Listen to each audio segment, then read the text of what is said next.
சாயந்தரம் ஒரு தண்ணி பாட்டில் வாங்கி கொடுத்தேன். அதை மட்டும் குடிச்சாங்க. சாப்பிட மாட்டேங்கிறாங்க, எதுவும் பேசவும் மாட்டேங்கிறாங்க. ரொம்ப வெக்ஸ்டா இருக்காங்க. அஞ்சலி, உன் நிலைமை எனக்கு புரியுது. அதுக்காக ஏன் சாப்பிடாம இருக்க? நீ எந்த தப்பும் பண்ணல.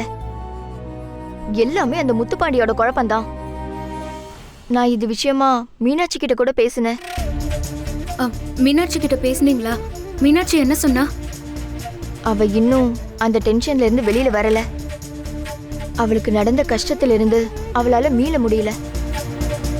உன் மேலையும் முத்துப்பாண்டி மேலையும் கோவமா இருக்கா. முத்துப்பாண்டி அவளை வேணான்னு ஒதுக்குனதுக்கு நீதான் காரணம்னு அவ இன்னும் நம்பிட்டு இருக்கா. அவளுக்கு என்னால புரிய வைக்கவே முடியல. சரி, இப்போ நீ என்ன ஐடியால இருக்க? இல்ல, இவ்வளவு நாளா முத்துப்பாண்டி வீட்டுல வேலை செஞ்சிட்டு இருந்த. ஆனா இப்படி ஒரு பிரச்சனையாகி நீ அங்கிருந்து வெளியில வர வேண்டியதாயிடுச்சு. நீ கிருஷ்ணா மாதிரி ஒரு பையனா இருந்தாலும் பரவாயில்ல, வயசு பொண்ணு. எங்க தங்குவ? என்ன பண்ண போற? ஏதாச்சும் யோசனை இருந்தா சொல்லு, நான் உனக்கு சப்போர்ட் பண்றேன். எனக்கு எதுவுமே புரியல. கண்ணை கட்டி காட்டுல விட்டா மாதிரி இருக்கு.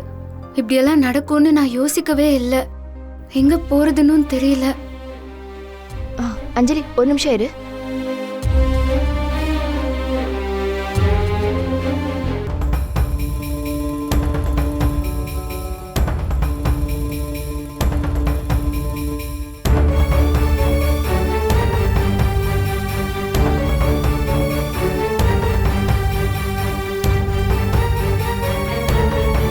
அஞ்சலி, உனக்கு ஆட்சேபணம் இல்லைன்னா எங்க அத்தை வீட்டுல தங்கிக்கிறியா? அத்தை வீடா?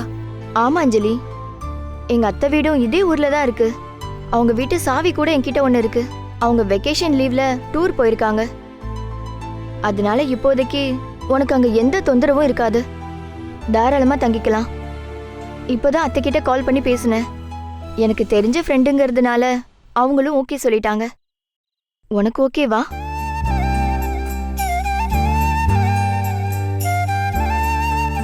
இந்த உதவிய நான் என்னைக்குமே மறக்க மாட்டேன். ரொம்ப நன்றி. என்ன அஞ்சலி, இதுக்கெல்லாம் போய் எமோஷன் ஆகலாமா? நீ இப்பவே கிளம்பு, எங்க அத்தை வீட்டுக்கு போலாம். வா. ஓகே தம்பி. அஞ்சலி கொஞ்ச நாள் எங்க அத்தை வீட்லயே தங்கிக்கட்டும். சரிங்க. அப்பப்போ நீ போய் அவளை பாத்துக்கோ. இவங்களுக்கு இப்படி ஒரு ஹெல்ப் பண்ணதுக்கு ரொம்ப தேங்க்ஸ்க்கா. கடவுள் மாதிரி வந்து ஹெல்ப் பண்ணிருக்கீங்க. சரிப்பா, கிளம்பலாமா? சரிக்கா.